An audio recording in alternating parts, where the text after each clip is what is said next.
Faut parler, faut parler. Aéroport à la hauteur de ses ambitions économiques Ah bon? et touristiques.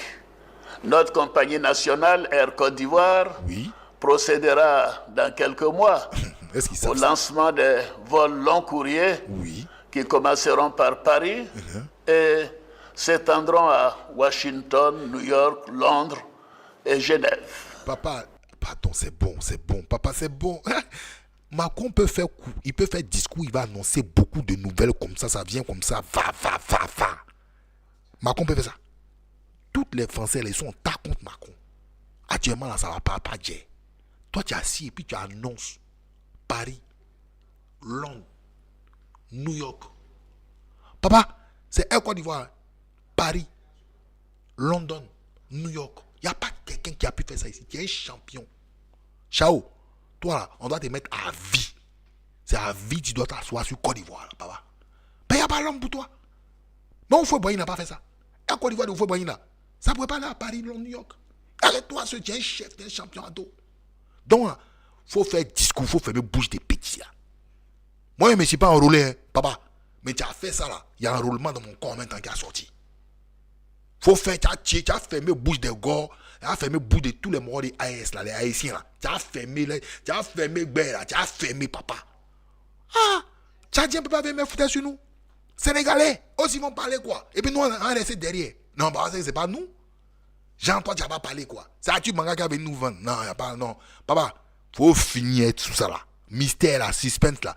Hein? Suspense là, faut sauter suspense là, faut écrire courrier. Et puis tu as fermé bouche de Macron. Voilà. Mais petit là, trop foutaise. Écoutons petit là encore. Vieux, il y a eu mal au cœur. Il y a eu mal au cœur. Voilà, il y a eu mal au cœur. Quand il a entendu ça, il y a eu mal au cœur même, papa. Comment un petit coin, un fitini, un chat, un jackman, il va venir nous déciencer quoi. Attends, tout le monde dit que tu as tiré, que tu as chassé les morts là. Et puis lui, il va venir parler gens foutaises quoi. Non, il y a eu mal, hein, papa. Il y a eu mal même. Et puis, les Sénégalais est venu parler de l'Antchadien, ça me fait mal même encore même. Là, il faut parler. Et il faut mettre Djembe là-bas. À ton blanc, FR.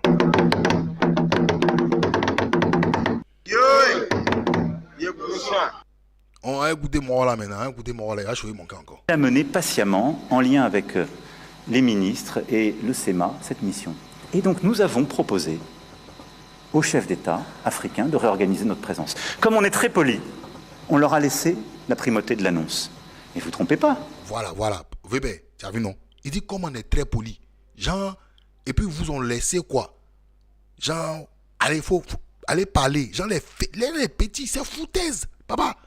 C'est foutaise. C'est nous qui l'avons. Et parfois, il a fallu les pousser. Vieux père. Genre, vous n'êtes pas mort, quoi. Vous n'êtes pas garçon, quoi. Genre, il vous pousse, quoi. Non, petit là, petit gratté là. Non, mais c'est. Attends, je comprends pourquoi tu as dit en parler, quoi. Genre, il vous pousse. Allez parler. Jean qui est mort. Petit là, primauté de l'annonce. Et vous ne trompez pas. C'est nous qui l'avons. Et parfois, il a fallu les pousser. Mais pas parce qu'on est poli, correct et qu'on se réorganise nous-mêmes qu'il faudrait que ce soit retourné contre nous en disant ils sont chassés d'Afrique.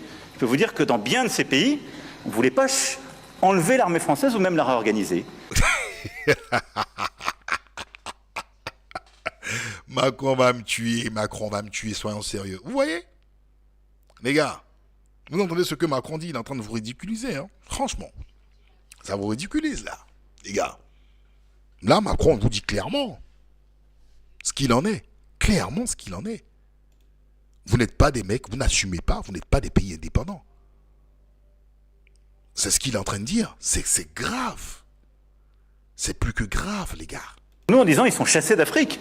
Je peux vous dire que dans bien de ces pays, on ne voulait pas enlever l'armée française ou même la réorganiser.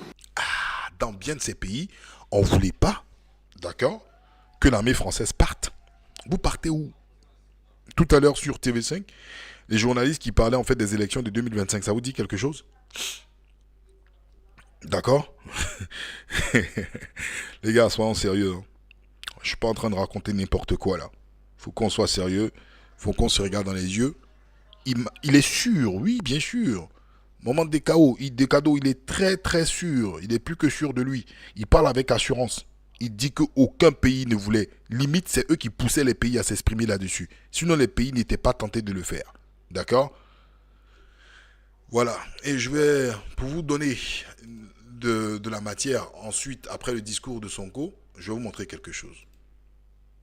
Voilà. Ça, c'est à Séguéla, en novembre 2024. D'accord. Tam Tam Villageois, s'il vous plaît. À ton blanc, FR.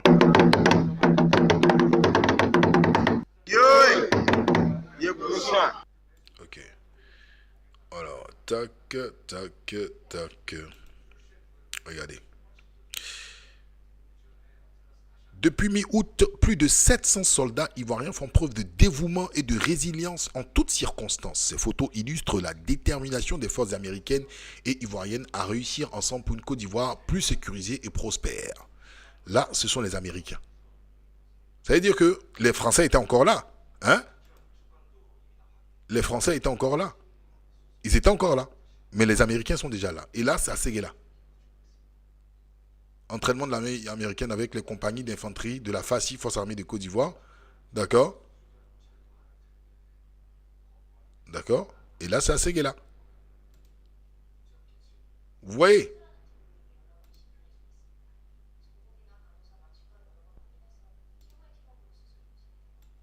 Ils étaient déjà présents. Ils étaient déjà présents. Vous voyez? C'est pour vous dire qu'on ne raconte pas des conneries. Donc déjà, il y a d'autres armées étrangères qui sont sur le territoire. Il faut qu'on soit clair. Et qu'on ne raconte pas des bêtises. Ce n'est pas une bonne chose. Alors, ils sont là jusqu'en fin janvier 2025. Ah d'accord, ok. Ok. Donc on avance, on écoute notre très cher Emmanuel Macron, c'est pas très long, on l'écoute. Mais on l'a assumé ensemble. C'est ça le partenariat. Et donc oui, nous sommes en train d'ouvrir un partenariat de sécurité et de défense nouveau, où on aura des bases stratégiques. Djibouti en fait partie, c'est pourquoi elle est d'une toute autre nature. Je l'évoquais devant nos militaires. Donc les bases en fait seront plus des bases classiques, ce seront des bases stratégiques. Il y a un nouveau partenariat, il y a une nouvelle reconfiguration, d'accord? Je monte des soldats avec le formateur, oui, mais des formateurs américains. C'est quoi le problème, Ousmane? J'ai pas le droit de montrer des soldats avec des formateurs, mais c'est l'armée américaine qui est présente en Côte d'Ivoire. C'est sur le site de l'US Embassy. C'est quoi le problème, Ousmane? Vous êtes très éruptif et très nerveux, en fait, le problème. Je montre, oui, des formateurs, c'est des soldats américains, de l'armée américaine. C'est sur le site de l'ambassade. Tu peux aller, hein, tu as l'information. Au mois de novembre 2024, tu auras les photos. Voilà, donc je vois pas où se situe le problème, cher ami. Mais bon, on va pas se disperser. Écoutons Emmanuel Macron avec beaucoup de choses qu'il nous dit là, c'est très intéressant. Elle sera pérenne, stable, parce qu'elle est régionale. Et on va demander à nos partenaires de savoir exprimer leurs besoins en termes de défense.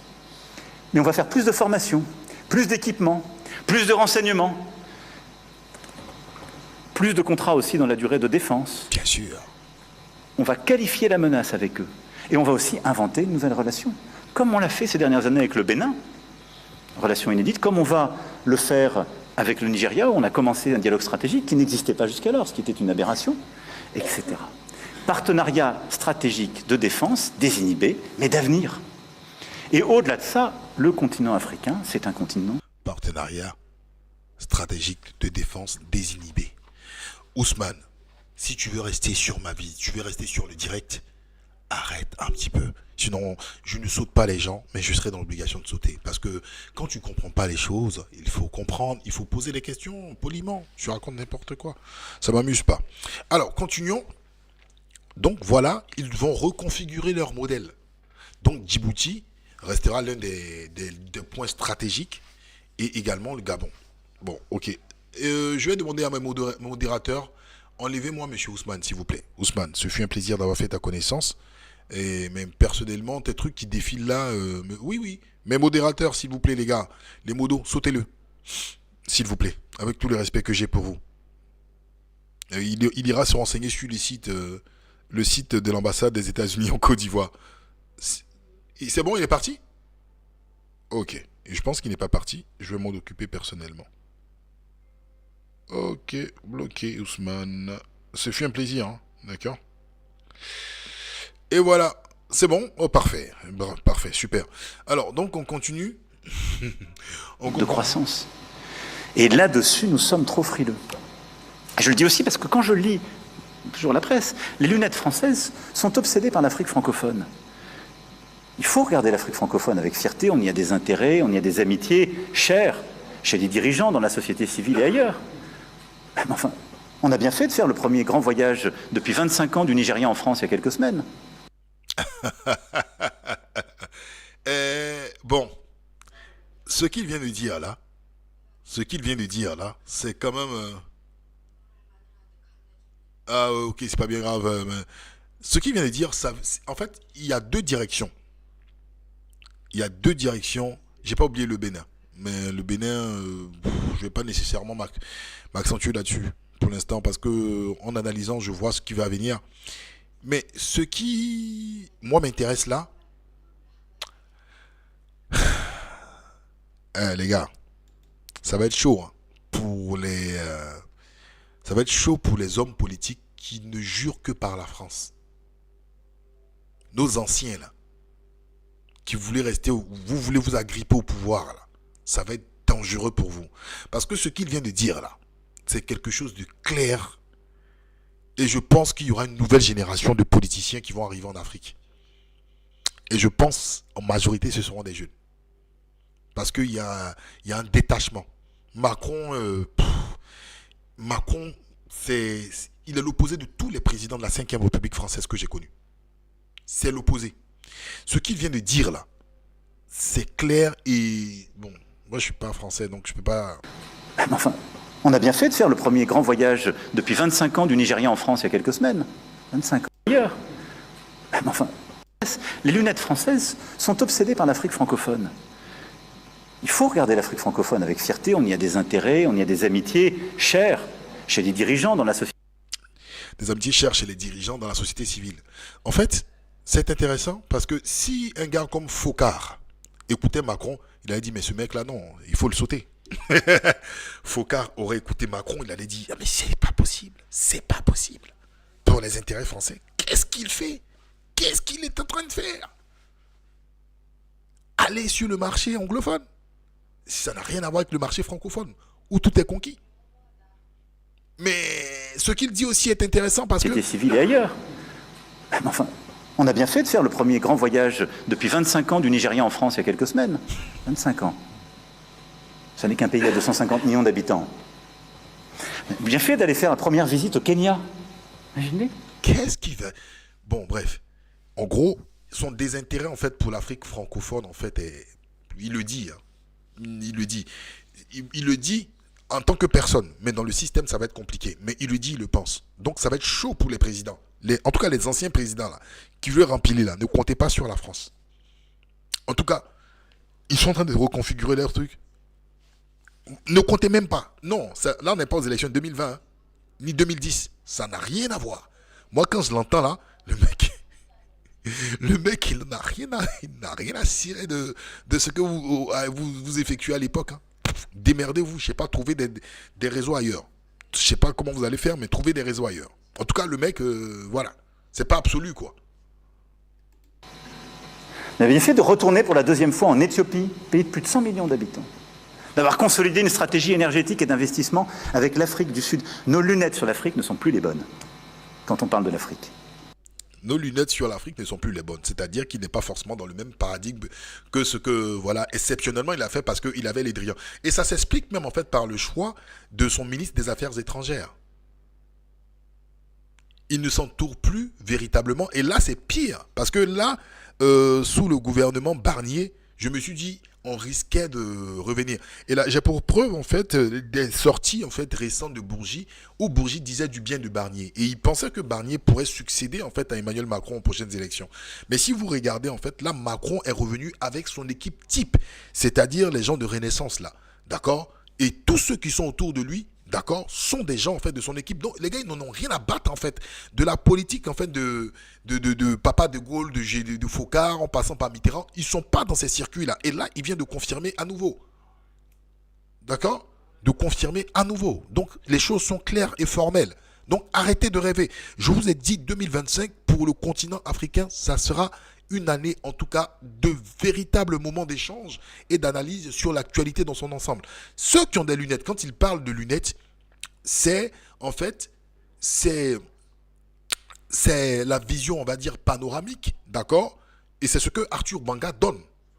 Là, il n'est plus dans votre logiciel. Il n'est plus dans ce logiciel. Et lui, il dit que ces lunettes ne sont pas des lunettes qu'on portait au temps de François Hollande même, ou de Sarkozy, où on regardait le Sénégal avec une certaine attention, où on regardait la Côte d'Ivoire avec une certaine attention. Non, lui, il peut aller à Nairobi, de Nairobi aller à Durban, de Durban revenir en fait à Lagos. Le mec, il en a rien à battre. Il en a rien à battre. Après, effectivement, il y a un effectif militaire. Effectivement, il y a de l'argent, il y a du pognon à se faire. Mais il regarde ailleurs. Parce que lui, il se prolonge en fait à long terme. Et il trouve en fait que dans l'espace francophone, en fait, c'est poreux, quoi. C'est pauvre. Et là, c'est un pied de nez qu'il fait encore à notre classe politique. Parce que notre classe politique, dès qu'il y a un événement où il y a des trucs, il court directement pour aller à l'Élysée. Et c'est bien fait pour notre gueule. Parce que notre classe politique ne se régénère pas. Ils sont là chaque 5 ans, ils mangent, ils aiment porter les costumes, s'arrêter en fait dans le 8e arrondissement de Paris à ne rien foutre. Ça, c'est une bonne chose. Et ça, c'est bien, parce qu'il faudra vous remettre en question de la même manière que eux, ils courent pour aller à Nairobi, à Durban ou aller à Lagos. Vous aussi, courez aussi ailleurs. Allez-y à Bangkok, allez-y aussi, je sais pas, à Moscou, ou allez-y aussi au Tadjikistan, ou allez ailleurs aussi pour faire du pognon. Maniez-vous, bougez-vous. Il n'y a pas que la France qui existe, quoi. Tournez, allez ailleurs. Diantre. Ça, je l'ai dit depuis 4 ans. Quand je disais ça, les gars me prenaient pour un malade. Mais Macron est en train de vous répondre. Vous croyez que le gars, il va s'apitoyer sur ce qui est fait dans la zone francophone? À un moment, le gars, lui, attends, il profite, il va chercher ailleurs. C'est clair que c'est vraiment risqué, surtout sur le terrain africain. Mais bon, voilà. C'est pas du bluff, c'est une réalité. Macron, il a fait son stage au Nigeria. Ce que vous oubliez. Macron a fait son stage au Nigeria. Macron, il a quel âge? En fait, l'approche, elle est générationnelle, monsieur Amoros. Vous pensez qu'un gars comme Ibrahim Traoré a ce complexe-là que Alassane Ouattara peut avoir vis-à-vis d'un Européen? Non, parce que Ibrahim Traoré, il est d'une certaine génération. Donc, il y a une différence générationnelle qu'il ne faut pas négliger. Ça existe chez tout le monde. Nos parents ont un certain complexe à avoir vis-à-vis du blanc, parce ils ont toujours été dans l'école coloniale et autres. Les enfants, il y a des enfants qui sont en 1990. Quel complexe il va avoir vis-à-vis du blanc? Quel complexe il va avoir vis-à-vis du blanc? Le blanc a un téléphone, il a un téléphone. Il a un ordinateur, il a un ordinateur. Quel complexe il va avoir? Voilà. Et Macron n'est pas de la génération de Focard. Qu'est-ce qu'il connaît de Focard? Il s'en fout. Peut-être qu'il va le lire dans les livres. Voilà. C'est un continent où il y a des grands émergents, il y a des potentiels de croissance formidables. Et nous sommes en train parfois de désinvestir. Et donc... Est-ce que vous comprenez? Effectivement, il n'a pas tort. La partie anglophone, elle bouge. La partie où on parle l'anglais, là, dans les pays anglophones, ça bouge avec les startups, avec plein de trucs innovants. Et ils se disent, mais au lieu de rester encore toujours dans notre zone de confort, là, il faut aller aussi prospecter ailleurs. Parce que les gars viennent investir. La Chine vient investir, les gars viennent investir. Nous, on ne regarde pas. On va rester dans notre zone de confort, de prédilection, pendant que le train est en train de passer. Il faut retrouver de l'audace, repenser nos financements. Et là-dessus, nous devons... en interministériel, repenser nos financements pour prendre plus de risques et accompagner plus de risques, repenser nos règles européennes pour qu'on ait une capacité de financement de nos grands acteurs et avoir une stratégie avec nos entrepreneurs, toutes filières confondues, beaucoup plus ambitieuse à l'égard du continent africain. Voilà. Donc aujourd'hui, l'Afrique est une cible, est une priorité, mais c'est de revoir leur stratégie dans l'ensemble aujourd'hui qui est nécessaire et qui est importante. C'est la révision de la stratégie qui est nécessaire et qui est importante. Et voilà. Donc c'est une revue en fait stratégique pour la nouvelle année auprès des diplomates. D'accord? Il s'exprime dans un cadre assez particulier en face des diplomates. D'accord? Et voilà. Donc il y a des gens, voilà, Serre TikTok 12 qui dit qui est fou? Si j'étais pas noir africain, j'investirais au Maroc comme lui. Voilà. C'est du pognon. Et l'a regardé comme un continent d'opportunités sur la question commerciale et économique, sur la question alimentaire et agricole, sur la question de l'innovation dans tous les domaines, sur la question artistique et culturelle, sur la question sportive, qui sont là aussi des domaines où nous avons des expertises, où on les a montrées au monde entier, en particulier avec les Jeux Olympiques et Paralympiques, et où il y a toute une stratégie export qu'on doit déployer, parce que tous les acteurs français qui ont travaillé pour nos Jeux, on veut qu'ils aillent travailler pour la Coupe d'Afrique des Nations et d'autres grandes compétitions, et que ce soit, ce faisant, une politique qui vienne en soutien avec ce qu'on fait en matière éducative et autres. Et donc, je vous fais confiance pour que ce logiciel qu'on a commencé à changer à Ouagadougou soit à chaque fois réexpliqué, porté, assumé comme un logiciel de conquête, comme toutes les transitions. C'est difficile, parce qu'il y a des nostalgiques, parce qu'il y a des gens qui ne comprennent pas ou qui ne veulent pas comprendre. Ok, les nostalgiques, à votre avis, c'est qui quand il parle des nostalgiques? C'est les Bourgies et compagnie. C'est de ça que je parlais, en fait, tout à l'heure. C'est de ces gens-là que je parlais. Quand il parle des nostalgiques, en fait, il parle de la France de Focard. En fait, c'est clair. En fait, c'est tellement clair. Vous croyez que Ouattara sort de l'escarcelle de quoi? Ouattara sort de l'escarcelle de cette droite-là, de cette droite de Focard, sarkozienne et autres. Vous croyez que c'est... Voilà. La Côte d'Ivoire s'est tournée vers la Chine et la Turquie. Mais Assur Manga vient de dire le contraire. Alors, qui dois-je croire? Dois-je te croire ou croire Arthur, qui passe sur des chaînes privées chaque dimanche? Quand il parle de partenaires privilégiés, il ne dit pas partenaire tout court, partenaire privilégié. Paradoxe de dire en fait de Diomaye, cher ami. Et parce qu'on bouscule des intérêts acquis. Mais croyez-moi, c'est une bonne chose, parce que le monde change et que nous avons besoin d'embrasser justement ce nouveau partenariat. Ah bah oui. Et en parlant du continent africain, c'est en particulier ce qu'on veut faire avec le Maghreb. Pour moi, un des temps importants de ces derniers mois a été ce que nous avons réussi à bâtir avec Sa Majesté le roi Mohamed VI. Lors de la visite d'État, plusieurs d'entre vous m'y accompagnaient il y a quelques semaines. Nous avons construit un partenariat pour les décennies à venir totalement nouveau. Il est dans tous les domaines, il est d'une ambition inédite et il est pour moi véritablement constitutif de cette nouvelle approche. Eh oui. Il doit d'ailleurs être un de nos relais à l'égard d'une approche africaine réinventée. C'est-à-dire qu'on aura des projets franco-marocains sur le continent africain. Parce que c'est une autre façon aussi d'aborder ce continent et de changer le regard à l'égard de la France quand on l'aborde ensemble. Et donc le Maghreb sera aussi dans cette stratégie, pour moi au cœur d'un agenda positif, la saison Maghreb, le fonds Maghreb, l'Académie des talents, et nous ne devons pas nous résoudre. Ok.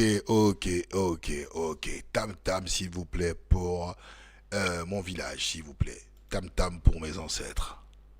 À ton blanc, FR. Ouais, ça, il dit ça. Ouais, mon président, FR. franchement, il a mis la honte sur nous. Hein. C'est un truc de fou. Mon président a déconné. À ton blanc, FR.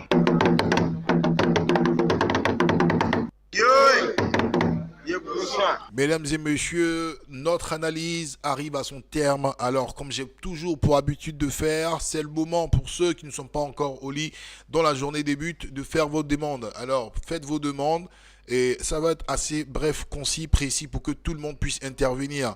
Alors, KGB le gourou, tel une fusée, c'est nous faut, c'est déjà lancé et il se lance dans la bataille. Qui d'autre aussi arrive? Mesdames et messieurs, ils sont chauds, bouillants. J'espère que j'aurai des analyses et des questions assez pertinentes. Pas plus de 5 minutes, les gars. On va être court, précis, parce que sinon on risque de s'endormir et ce n'est pas bon. Alors, donc, KGB, la fusée, c'est nous faut, est déjà là. Et ils sont chauds, bouillants. Plus de 4 personnes qui font des demandes, les gars. Calmez-vous tout doucement. Tout le monde risque d'intervenir. Il n'y a pas de problème. C'est pas la guerre. Ils sont chauds. C'est que des mecs en plus. Maurice Fofana, le Marines. Bon, la plupart sont des Américains. Hein. La plupart sont des Américains. Les Américains sont lancés. Je ne vais pas rester jusqu'au petit matin avec vous, les gars. Itzhak aussi est lancé. Sniper, alors 88. J'espère qu'il y aura des gens qui vont venir nous confirmer le mensonge de M. Ouattara. Cela est très important. Il y a Itzhak qui est là. Sniper 88. On va aller rapidement pour que la parole puisse défiler et que tout le monde puisse participer. Mesdames et messieurs, alors je vais vous demander de partager, surtout de tapoter sur votre écran pour ceux qui ne dorment pas et pour ceux qui ne sont pas encore abonnés à la page sur l'espace droit. Fermez vos micros s'il vous plaît. Fermez vos micros. Voilà. Sniper il est arrivé déjà et son micro il est ouvert. C'est pas très discipliné tout ça.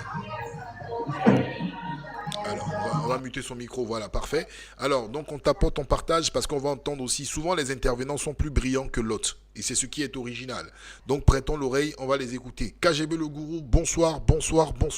Ou bonjour, d'où tu te trouves, d'où tu te situes. Bonsoir. Que veux-tu me dire, KGB, que veux-tu me dire, mon président? Très intéressant tout ce que tu as dit. Hein. Voilà, on apprend toujours avec toi, c'est très intéressant. Parce que tu vas jusqu'en profondeur pour décortiquer tout ce qui n'est pas visible à l'œil nu. Alors, non, moi, j'aimerais d'abord, d'entrée de jeu, te saluer et te dire merci pour le temps que tu as pris pour pouvoir faire tout ça. Voilà. Et secondo, tu vois, c'est quand même dommage. Hein. On le dit tous les jours, tu vois, mais malheureusement, les gens ne nous comprennent pas parce que ils pensent que nous sommes en train de faire de la pub à Ouattara ou bien de dénigrer notre pays, la Côte d'Ivoire, alors que notre objectif, c'est de pouvoir faire comprendre aux masses les enjeux et ce qui se passe sérieusement en Afrique et chez nous, précisément en Côte d'Ivoire. Voilà un discours saugrenu de M. Emmanuel Macron, que moi je trouve un peu avec beaucoup de fierté, parce qu'il manque de respect à tout un peuple. Okay? C'est pas seulement la Côte d'Ivoire, c'est pas seulement le Tchad, c'est pas seulement au Béninois, c'est pas seulement au Togolais, c'est pratiquement à toute l'Afrique, okay, francophone. Et ça, il faut le dire haut et fort, les Biya, les Sassou Nguesso, les Tshisekedi au Congo, c'est la même chose en fait. Il n'y a pas de différence. Et ce qui est quand même dommage, c'est que quand on entend ce genre de discours, on se pose beaucoup de questions. Et c'est pour ça que nous sommes réconfortés dans notre position avec le soutien à l'AES, aux trois présidents qui sont Ibrahim Traoré, le général Assimi Goïta et le général Tiani. Nous sommes vraiment à l'aise. Mais non, KGB, tu peux pas me dire ça. Là, Mais actuellement... oui, Non, mais là, il faut être dans un relan. Donc là, pour toi, je te pose la question clairement. Entre monsieur Ouattara et Emmanuel Macron, dans les deux discours que tu as entendus, des deux chefs d'État, pour toi, qui est celui qui t'a convaincu? Well, moi, je peux même dire que les deux ne m'ont pas convaincu. Voilà, parce que en toute réalité, nous savons que, excusez-moi, je te mentionne que Ouattara, c'est un menteur. On est habitué à ces mensonges. Tu peux pas dire que ton président est un menteur? C'est un menteur. Il y a des preuves. C'est pas moi. Il a tellement dit des choses qu'il n'a jamais assumé lui-même sa propre responsabilité. Voilà. Donc il faut quand même qu'on soit dans le factuel. Mais est-ce que Macron est quelqu'un qui dit la vérité aussi? Ouais, Macron, oui. Moi, je ne peux pas dire que Macron ment. Pourquoi? Parce que on a vu l'individu qui était à Abidjan tout dernièrement. Ok, un Français, je ne sais pas si c'est un de ses ministres, c'est son nom qui m'échappe.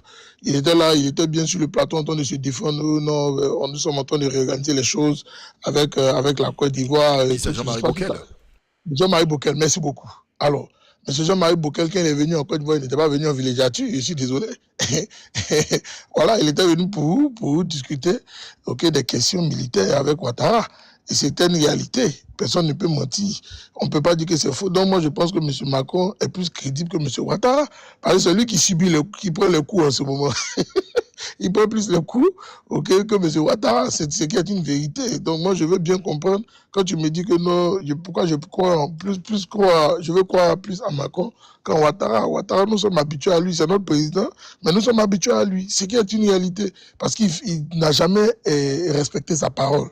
Et même quand il dit, il faut même aller fouiller, tu vas toujours trouver, il y a du mensonge dedans. Voilà, donc il faut quand même qu'on soit rationnel. Moi, je préfère être dans le rationnel que dans le mensonge. Voilà. Monsieur Emmanuel Macron a tenu des propos vis-à-vis de Ouattara et vis-à-vis de l'Afrique, pour ne pas dire de l'Afrique francophone.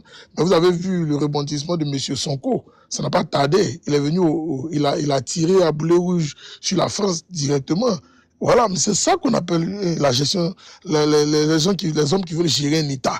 C'est ça, parce qu'il faut répondre au coup pour coup, parce que nous n'avons plus de partenaires. Est-ce que certainement parce que le Sénégal, surtout ce duo, Diomaye Faye, Ousmane Sonko, et je dirais le fils Déby, Kaka, sont dans des postures en fait de belligérance. Certainement la Côte d'Ivoire ne s'inscrit pas, ne se reconnaît pas dans cette forme de belligérance. Non, quand on dit la belligérance, qu'est-ce que ça veut dire? Les Sénégalais ne sont pas en belligérance avec la France, ils sont en belligérance avec le système français. Il faut qu'on soit réaliste. C'est la même chose pour l'AES. Nous avons un problème avec le système français gouverné par Macron. Donc Bien sûr. Nous avons un problème avec ça. Nous avons un problème. Et nous le disons même à l'Assemblée nationale de France. Les jeunes députés parlent de ça tous les jours. C'est ce qui nous réconforte dans notre position. Parce qu'eux-mêmes, dans leur propre peuple, il y a des gens qui ne sont pas d'accord avec les agissements. Donc, je pense qu'il faut qu'on regarde un peu, il faut qu'on ait un regard très loin, et voir qu'il y aurait un problème. La cassure est là. Et ça, il faut le dire. Et moi, je vous le dis, ce discours, vous allez répéter toute la semaine. Comme je dis lundi, vous verrez que beaucoup de chefs d'État vont se désolidariser de ce discours de Macron. Moi, je le dis ici à vous tous. Vous allez me donner raison. Donc le président Ouattara aussi se désolidarisera. Pour lui, on ne sait pas passer. En fait, se désolidariser du discours. Écoute, Ouattara, pour lui, nous, on ne sait pas. Voilà. Pour lui, nous, on ne sait pas. Parce que c'est quelqu'un qui est comme un caméléon. Voilà, parce qu'il peut finir de 10 et puis il va aller demander pardon derrière. On connaît son affaire. Donc, en fait, donc si je comprends... C'est pour ça que Emmanuel Macron parle d'hypocrisie. Tu comprends un peu? Quand il parle d'hypocrisie, et puis il a dit un autre mot encore qui est fort là. J'ai oublié le deuxième mot là. Il faut me rappeler ça si tu as encore ça dans le discours qu'il a tenu tout à l'heure. Il a dit un mot qui était vraiment insultant, mais c'est une réalité. C'est ce que nos chefs d'État sont en fait. Ils sont là aujourd'hui, matin, ils sont là, ni film ni raisin. Le soir, ils vont... Ingratitude, il a parlé d'hypocrisie et d'ingratitude, effectivement. Merci beaucoup, mais c'est justement ça. Mais est-ce que KGB, tu n'es pas dans cette posture-là, en fait? Je ne sais pas si tu vas entendre ça. Notamment, Alassane Ouattara, par exemple, a dit que si vous êtes gagnant au premier tour, ce sera dû à la fraude. Mais Alassane Ouattara est un menteur. Est-ce que tu n'es pas plus dans ce registre-là, en fait, du monsieur, ce qu'il dit? Je n'ai pas entendu, hein. J'ai rien entendu, là. Ah bon?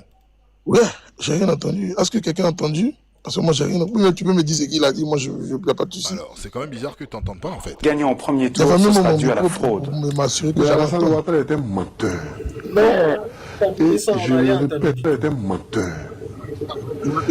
Je le répète. On m'a dit que TikTok a mis une nouvelle stratégie en place, là. Mais Alassane Ouattara est un menteur.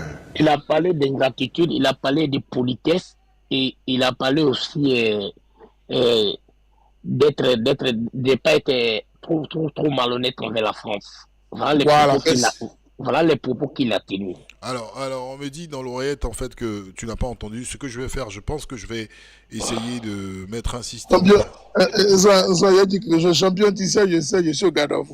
Tu sais, je sais. Ouais, alors, moi, je vais juste intervenir. Laisse-le parler. Voilà. Moi, je voulais juste dire aux frères que ça fait plusieurs fois que je suis direct, mais en réalité, je suis pas trop d'accord avec le thème de dire que entre Emmanuel Macron et Ouattara, qui dit vrai ou qui est cohérent.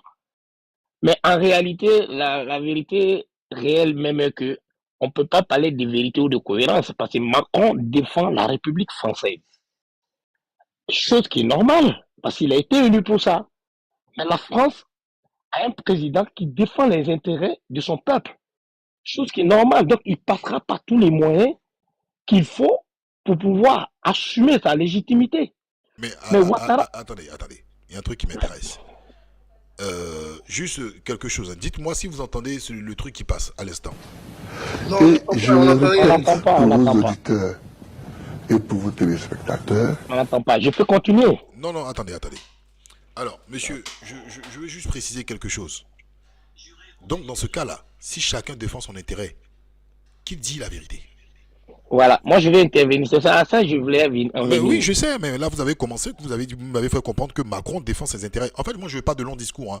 Je veux qu'on échange assez brièvement parce que tout le monde doit intervenir. Ok, d'accord. Bonsoir, oui, je peux intervenir s'il vous plaît? Oui, mais moi j'ai la parole, j'ai même pas fait une minute. Ah d'accord, finissez. Okay. Alors, merci. Monsieur, moi je vous pose des questions parce qu'on est dans un cadre radiophonique. Je veux pas en fait de longs discours. Oui.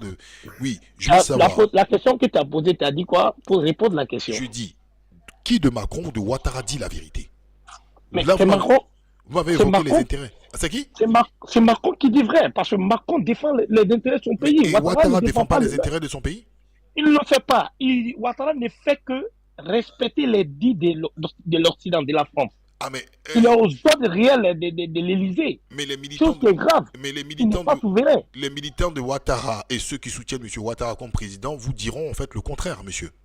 Ben oui, c'est dans cette logique-là que nous, on intervient pour vous faire savoir que dans la démarche dont Ouattara est avec son clan, n'est pas normal. Parce que la Côte d'Ivoire n'appartient pas à un clan. Oui, la Côte d'Ivoire appartient aux Ivoiriens.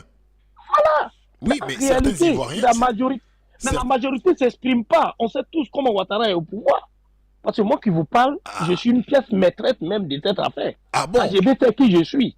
Mais oui. Attendez, donc vous êtes une pièce maîtresse du système Ouattara? Mais bien sûr, je te le dis.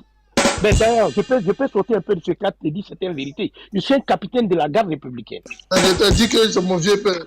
Laisse-le parler. Okay? Je suis un capitaine de la garde républicaine de Côte d'Ivoire depuis 1999. Aïe. Comme on le dit à Abidjan, à Bata. Donc je ne parle pas dans le vide. Hein. Oui. Je parle en connaissance de cause. D'accord, moi je ne doute pas. C'est en connaissance de cause que je vous pose cette question. Donc vous, en connaissance de cause, en tant qu'ancien élément de la GR, vous êtes sûr que Emmanuel Macron dit la vérité? Oui, il défend les intérêts de son pays parce qu'il veut ses légitimités. Aujourd'hui, il a cherché une légitimité au devant des Français, parce qu'aujourd'hui, la majorité française demande qu'ils démissionnent. Bon, Tout le monde est au courant de ça dans le monde. C'est très intéressant. Est-ce que vous donnez raison à Arthur Banga? Arthur Banga qui disait qu'aujourd'hui, l'armée ivoirienne est équipée. Donc, on peut dire... Donc, vous, en tant qu'élément de la GR, vous avez toujours dépendu, en fait, des soldats français. Moi, je dis, quand on dit que Arthur Banga dit que l'armée ivoirienne est très équipée, c'est pas vrai. Ouais, je le dis, hein, et j'assume. En quelque sorte, toutes les indépendances qui se passent dans notre pays, l'armée française nous frette les armements à 50%. Donc, on ne dira pas que l'armée ivoirienne est équipée. Et actuellement, où je te parle, je mets quiconque au défi, même le chef d'état-major. Attends, mais c'est... Non, laisse-moi poser une question, laisse-moi finir. Oui, mais on est dans un contexte radiophonique. Souffrez, hein, parce que j'aime bien abréger les phrases pour que les autres aussi puissent intervenir. Mais vous avez dit quelque chose de très important. Vous avez dit que les Ivoiriens dans l'armée louaient les armes à 50%, c'est ça? Ils ne louent pas. On les frette, c'est un prêt au fait. Je peux même appeler même que c'est un simulacre qu'on fait. On fait au défilé de l'indépendance chaque année. Moi, je le dis. Attends, mais c'est quand même grave, ça. Ben voilà. C'est ce que vous, en tant que population, vous ne savez pas. Il y a secret défense qu'on ne peut pas tout sortir sur les réseaux sociaux. Donc, vous Mais il reconnaissez... y a plein de choses. Donc, en fait, vous n'étiez pas une armée, en fait, dans le fond. C'est figurant. Voilà le mot. C'est figurant. Bon, vous étiez soldat jusqu'en 99, c'est ça? De 99. Jusqu'à quelle année? Jusqu'en 2017. Jusqu'en 2017. Donc, ça veut dire que ça a continué jusqu'à après même 2011. Je le sais. Il y a des éléments qui sont là. Qui me parviennent tous les jours. Même aujourd'hui, j'ai causé avec des officiers ivoiriens. Qui sont des frères, qui sont des amis, qui sont des promotionnels. On compte tous les jours. Alors, qu'est-ce que vous pensez des armées des pays de l'AES aujourd'hui? Comment vous les voyez-vous? Ils sont sophistiquement armés plus que notre armée. C'est pas possible. C'est incomparable. Il ne faut même pas te voiler la face. C'est incomparable. Tu imagines aujourd'hui que quand on demande un bio, c'est une expression militaire. Quand on demande un bio, ça veut dire qu'on fait des achats militaires. Par exemple, en Chine ou en Australie, tant que l'armée française n'a pas donné l'ordre, on n'est pas livré. Et quand est-ce que ça va arriver? Ça va jamais arriver. Ça va jamais arriver. Parce que la France, elle sait bien que si on est armé, demain, on ne va pas les écouter. D'accord, mais donc dans ce cas... Aujourd'hui, l'AES paye les armes avec la Russie qui est bien livrée. On va voir briser ça. Non. Laisse tomber. Oui, KGB. Merci. Maintenant, je peux, s'il vous plaît. Allez, madame, je comptais vous passer la parole. Madame, excusez-nous, vous êtes Merci beaucoup. Votre discours était pertinent. En tout cas, tout ce que je voulais dire, comme le monsieur l'a résumé, sinon, bon, par quoi moi j'allais commencer, je veux dire que on a besoin d'un pays ou bien, en tout cas, chaque pays de l'Afrique devait être indépendant. Parce que ce que je ne comprends pas, pourquoi on peut simuler, pourquoi même ils peuvent dire la France-Afrique. Ce truc-là, ça me cœur, ça me fatigue, ça me donne une migraine. Donc aujourd'hui, de la manière, les autres pays sont indépendants. En tout cas, dans l'armement. Parce que ce que le monsieur vient de dire là, bon, nous, on le savait comme ça. Donc, je suis choqué. En fait, vous croyez monsieur Doumlov qui est intervenu? Bah oui. Donc, parce que là même, là, il m'a enlevé les mots de la bouche. Hein. Parce que on nous disait que réellement, on offrait l'armement, on offrait des armes à ce gouvernement au pouvoir, là, notre président. Mais madame, est-ce que ce n'est pas parce que vous n'appréciez pas monsieur Ouattara, peut-être dans le fond? Non. Pas ça. Est-ce que même à tout... Bon, moi, je peux dire que non. Parce que autant du président, notre premier président, Feu Félix Houphouët-Boigny, ils ont toujours parlé de France-Afrique. Donc, je me dis que peut-être que ça existe depuis longtemps. Cette histoire de prêter l'armement. Mais vous avez écouté l'émission, madame, il y a deux postures. On a écouté M. Emmanuel Macron et on a entendu M. Ouattara. qui sont dans deux versions qui sont complètement différentes. Nous avons un Ouattara qui est plutôt conciliant avec la France et on a un Macron qui, pour ma part, est limite insultant vis-à-vis en fait des pays africains. On vous laisse l'opportunité, l'exclusivité de vous exprimer et de dire que voilà, que l'armée française s'en va. Par politesse, c'est ce qui a été dit. Alors, vous, comment vous croyez qui, Ouattara ou Macron? Non, ça c'est...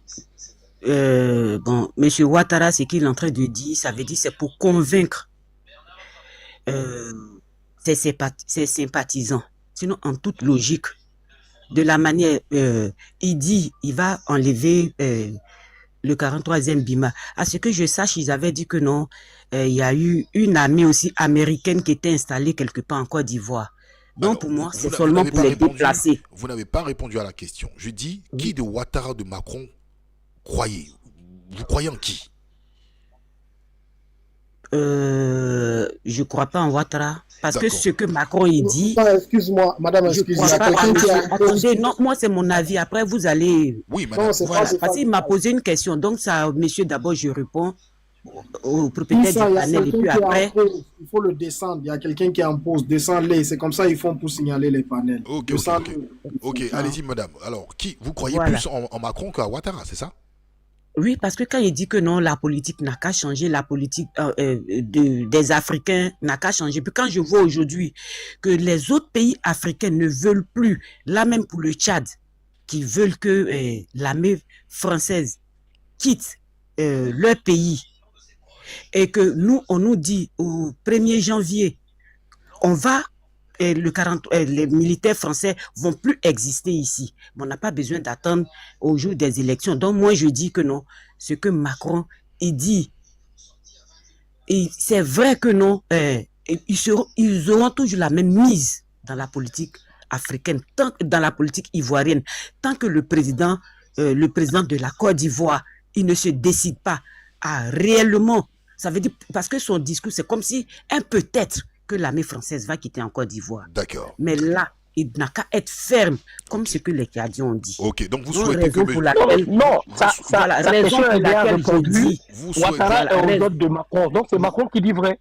Alors, non, voilà. mais monsieur Doumlov, respectez la prise de parole des autres et souffrez d'écouter leur point de vue. C'est très important. D'accord? C'est très, très important. Donc, pour vous, vous souhaitez aujourd'hui que votre gouvernement ivoirien, que vos autorités aient un droit de réponse, comme ce fut le cas des Sénégalais et des Tchadiens. C'est cela? Voilà, oui. Ok, Parce espérons que le là, voir. c'est dans le flou. Quand il nous dit ils vont, c'est comme si il disait peut-être qu'il soit véridique. Ça veut dire qu'il soit ferme. C'est ça. D'accord. Merci. Ok, merci Voilà. madame. Je ne voudrais pas qu'on me fasse de motion. S'il vous plaît, merci. Non, aucune motion vous sera faite. Et puis, vous aurez la possibilité de remonter, madame, parce qu'il y a pas mal de demandes derrière. Refaites votre demande si vous souhaitez monter. D'accord? Alors, mais Johnson, une question rapidement pour vous là. Vous voulez que je descende sur le panel? Non, KGB, pas toi. Alors, non, ce que je vais faire, je vais t'envoyer une demande tout de suite. Il y a monsieur Kader qui va monter. Non, attends. Ça, c'est mon tour, ça va? Oui, le marine, t'inquiète pas. Je vais faire mon tour. Donc, fais-le monter à ma place alors, et puis je reviens. Ok. Bon, chute.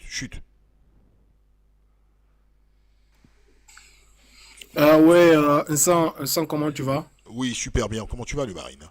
Ouais, ça va, je vais bien, ça. Donc, il y a quelque chose que j'ai pas compris. Depuis que j'ai écouté son discours, j'ai pas compris la partie là. En fait, je voulais juste te poser la question, peut-être tu pourras bien m'expliquer. Et il a dit que c'est qu'ils ont commencé au Burkina. Oui. Et après, il a ajouté un truc qui a des nostalgiques et tout. Mais c'est ce qu'ils ont commencé au Burkina là que j'ai pas compris, en fait, la partie là. Avant d'intervenir, si jamais, je sais pas. J'ai pas bien compris. J'ai écouté plusieurs fois, mais j'ai pas bien compris qu'est-ce qu'il voulait dire. Un instant. Il a dit que c'est qu'ils ont commencé au Burkina Faso.